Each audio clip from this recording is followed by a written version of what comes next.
শিলচরে একাধিক কর্মসূচি হাতে নিয়ে উপস্থিত অসমের মুখ্যমন্ত্রী হিমন্ত বিশ্ব শর্মা এবং এক্ষেত্রে অসমের মুখ্যমন্ত্রী প্রথমে কাঁচাকান্তি মন্দিরে গিয়ে পুজো দিয়ে কাঁচাকান্তি বিদ্যা মন্দিরে মুক্ত মঞ্চের শুভ শিলান্যাস করেন।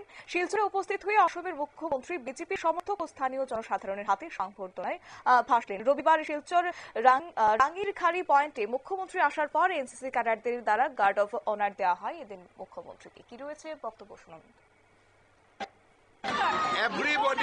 Everybody is close to our heart.